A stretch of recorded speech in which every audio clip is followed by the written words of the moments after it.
여러분 안녕하십니까? 포항 MBC 뉴스투데이입니다. 오미크론 변이 확산으로 확진자가 급증하면서 국내 재택치료 환자가 10만 명을 넘어섰습니다. 경북에서도 재택치료 환자가 하루 만에 800명 가까이 늘면서 4천 명을 넘겼는데요. 재택치료 의료기관을 늘려 15,000명까지 대응할 수 있도록 준비하고 있다지만 인력이 따라줄지가 걱정입니다. 도건엽 기자가 보도합니다. 재택치료 확진자를 관리하는 경북 구미의 한 종합병원입니다. 숙련된 간호사들이 매일 오전 오후 두 차례 확진자 280여 명에게 일일이 전화를 걸어 건강 상태를 점검합니다. 환자분 따로 불편한 건 없으셨어요? 호흡기 증상이나 체온, 산소 포화도, 맥박 그 세 가지를 지금 조금 바로 입력해 주시면 제가 확인을 할 거고요. 지난달부터 확진자가 폭증하면서 재택치료 확진자를 관리하는 의료진들의 부담도 커졌습니다. 제일 문제는 환자분들이 무증상이나 경증인 분들은 전화를 잘 안 받아주세요. 그럼 저희는 마음은 조급해지고 오전 중에 전화를 다 돌려야지 환자분들이 괜찮으신지 확인을 해야 저희가 의료진이니까 안심이 되는데. 일선 시군보건소의 방역 요원들은 1인 3역, 1인 4역을 해야 할 상황입니다. 선별진료소 관리와 응급 상황 대응에다 기초 역학조사 같은 기존 업무는 물론이고 수십 명이었던 재택치료 확진자가 1,000명 넘게 폭증해 건강관리 키트 같은 물품 배달도 보통 일이 아닙니다. 오전에 직원들이 내려와서 물품을 세트로 싸서 이렇게 진열을 해놓고 오후에 배송을 해야 됩니다. 재택치료 환자에게. 매일매일 이게 순환된다고 보시면 됩니다. 포항과 경주 등 확진자가 폭증한 지역도 상황은 비슷합니다. 경상북도는 당초 하루 확진자 500명 발생을 기준으로 계획을 세웠다가 확진자가 폭증하자 1,000명으로 늘렸다가 이젠 2,000명 수준에 맞춰 대비하고 있다고 밝혔습니다. 보건소 업무 부담을 줄이기 위해 재택치료 확진자들에 전달할 물품 포장과 배송 업무를 민간 용역업체에 맡기는 걸 추진하기로 했습니다. 재택협력 기간을 지금 저희들이 총 지금 20개에서 30개로 늘려놨고 42개까지 늘려가지고 15,000명까지도 대응 가능하도록 지금 움직이고 있습니다. 재택치료 관리에 숙련된 의료 인력이 필요한 만큼 늘어난 협력기관 수만큼 인력이 따라줄지 벌써부터 의료계에선 우려의 목소리가 나오고 있습니다. MBC 뉴스 도건협입니다. 주말 사이 포항 지역의 코로나19 확진자 수가 크게 증가했습니다. 주말 이틀간 포항 지역의 신규 코로나19 확진자 수는 641명, 경주 373명으로 포항은 이틀째 300명대를 기록했습니다. 경북에서도 하루 코로나19 확진자가 1,000명대를 돌파하는 등 대규모 확산이 우려되고 있습니다. 경북도는 도내 감염병 전담병원 병상 가동률은 53.7%, 생활치료센터는 30%라고 밝혔습니다. 한편 경북 지역의 백신 접종률은 1차와 2차의 경우 85%인 반면 3차는 55.6%로 나타났습니다. 경주 시내버스 종사자 사이에서 코로나19 확진자가 잇따라 발생했습니다.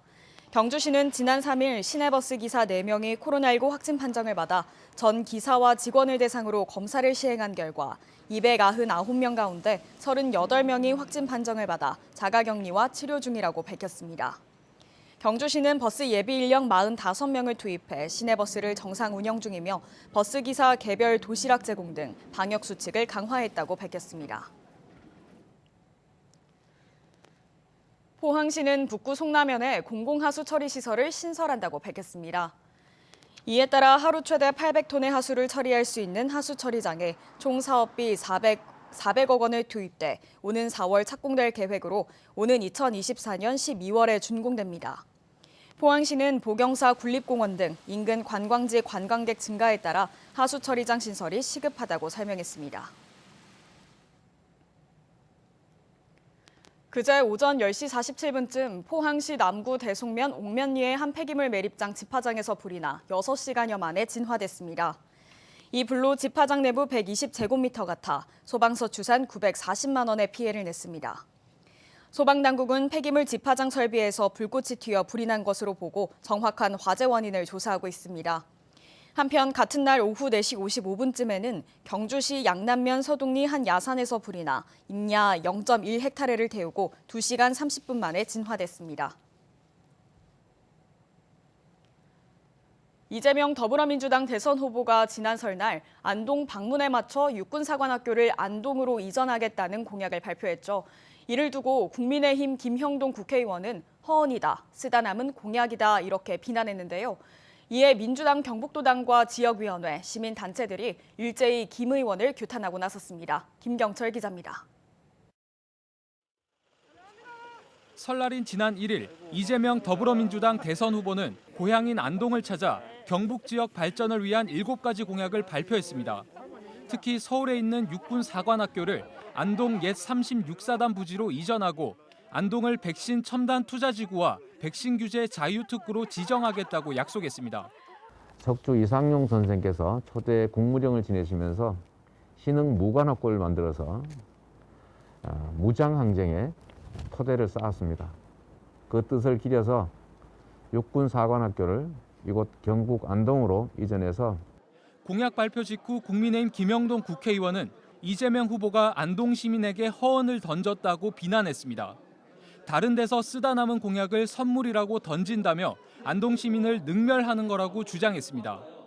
그러자 오히려 김 의원이 지역 발전 공약을 가로막으려 한다는 비판이 쏟아졌습니다. 더불어민주당 안동 예천 지역위원회는 오늘 규탄 집회를 열고 김영동 의원은 도대체 지역구가 어디냐고 따져 물었습니다.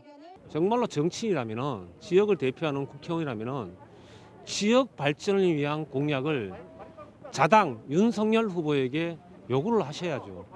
다른 당 후보가 지역 발전 공약을 내는 걸 가지고 비판하기 앞서서 더불어민주당 경북 선거대책위원회도 성명서를 내고 김영동 의원이 당리당략에 사로잡혀 어설픈 궤변으로 지역 발전을 발목 잡는다고 꼬집었습니다.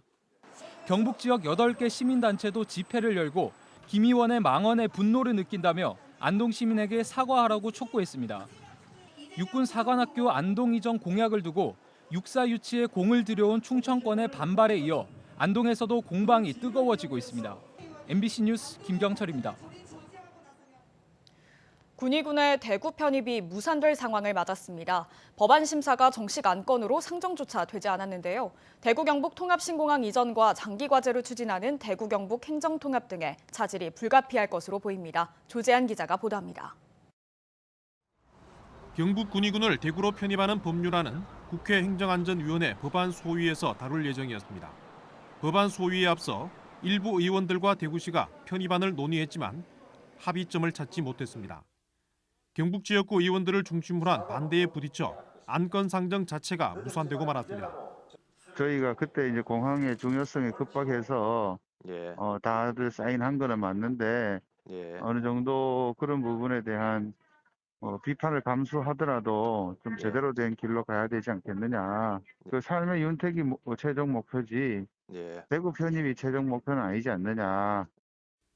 7일 오후 대구 경북 일부 의원들이 만나 추가 논의를 하기로 했습니다. 하지만 안건 상정부터 이루어지지 않은 데다 대통령 선거와 지방선거를 앞둔 상황에서 국회 통과는 사실상 무산된 것으로 받아들여집니다. 보류라는 의미가 언제 또 그렇게 상정이 될지 모르는 기약 없는 조치라고 그렇게 생각이 듭니다. 지극히 위험스럽게 생각하고 어떤 그 우여곡절을 겪어서 이때까지 왔는데 역시 안 되는 그런 일은 없도록. 대구시는 올해 최고 역점 과제로 군의군 편입을 꼽고 오는 6월 지방선거에서 완성한다는 방침이었습니다. 군의군 편입은 대구 경북 통합신공항 이전 조건으로 제시됐던 만큼 공항 이전에도 차질이 불가피할 전망입니다. 또한 장기 과제로 전환한 대구 경북 행정통합의 마중물 역할도 기대할 수 없어 대구시정과 경북 도정 전반에 걸친 차질이 잇따를 것으로 보입니다. MBC 뉴스 조재한입니다. 포항시는 오는 4월부터 식당과 카페 등에서의 일회용품 사용을 전면 제한합니다. 코로나19로 인해 한시적으로 완화됐던 매장 내 일회용품 사용 규제가 오는 4월부터 전면 실시됨에 따라 일회용 플라스틱 컵과 접시, 나무젓가락 사용 등에 제한되며 위반 시 최대 200만 원의 과태료가 부과됩니다. 정부는 오는 6월부터 일회용 컵 보증금 제도를 시행하는 등 일회용품 사용 규제에 나서기로 했습니다. 충북 보은과 충주 등에서 고병원성 조류 인플루엔자가 계속 발생함에 따라 인접한 경북 시군마다 가금 사육 농가를 대상으로 방역 조치를 진행합니다. 지자체마다 가금 사육 농가에 소독약을 공급하고 문자 메시지를 통해 방역 요령을 전송합니다. 고병원성 조류 인플루엔자는 지난해 11월부터 경북 경계까지 30건이 발생해 가금 사육 농가에 주의가 필요합니다. 오는 15일 정월 대보름을 맞아 경북 각 지역 주민들과 함께 천연 기념물과 명승 등 자연유산을 테마로 하는 민속 행사가 열립니다. 경주 월성 육통마을 동제가 14일부터 이틀 동안 열리는 것을 시작으로 15일에는 영천 오리장림에서 면민 안녕기원제, 안동 사신리 느티나무 당산제, 청송 신길이 느티나무 당제 등 경북 지역 10여 곳에서 자연유산 민속 행사가 열립니다. 문화재청은 예로부터 마을에 큰 나무나 숲을 신성시하는 풍습은 유네스코 세계유산의 자연성지로 자리매김하고 있다며 사회적 거리 두기를 준수한 상태에서 각종 민속 행사들이 진행된다고 설명했습니다. 경상북도가 다음 달부터 경북 콘텐츠 기업 지원센터에 입주할 기업 10개사를 모집합니다. 지난해 11월 포항시에 문을 연 콘텐츠 기업 지원센터는 평당 6만 원가량의 저렴한 임대료로 사무공간과 회의실 등 공용공간, 제작 지원 사업, 콘텐츠 인력 양성 교육 등을 제공합니다. 공고1 기준 설립 7년 이하의 콘텐츠 기업과 예비 창업자라면 경북 콘텐츠 기업 지원센터 홈페이지를 통해 지원할 수 있습니다. 경상북도가 과수산업을 육성하기 위해 지난해보다 12% 증액한 사업비 791억 원을 투자합니다. 과수시설 현대화에 421억 원, 과실 전문 생산단지 기반 조성에 147억 원, 그리고 농가형 저온 저장고와 장기 저장재 지원에 35억 원을 지원합니다. 기후변화와 수입 과실 증가에 대응하기 위해 아열대 작물 전문단지 조성과 대체 과수 육성에 53억 원을, 저품질 사과를 시장에서 격리하기 위한 수매 비용으로도 67억 원을 투자할 계획입니다. 1인당 쌀 소비량이 30년 전보다 절반 수준으로 떨어졌지만 쌀 가공품 소비는 늘고 있습니다. 통계청에 따르면 1인당 연간 쌀 소비량은 지난해 기준 56.9kg으로 1991년 116kg에 비해 절반 정도로 줄었습니다. 1인당 쌀 소비량은 줄었지만 지난해 식품 제조업체의 쌀 소비량은 68만 톤으로 한 해 전인 2020년 65만 톤보다 증가해 쌀 가공품 소비는 늘고 있는 것으로 분석됐습니다. 1인당 쌀 소비량은 1979년 135kg으로 최고를 기록한 뒤 줄고 있습니다. 이상으로 포항 MBC 뉴스투데이를 마칩니다. 여러분 고맙습니다.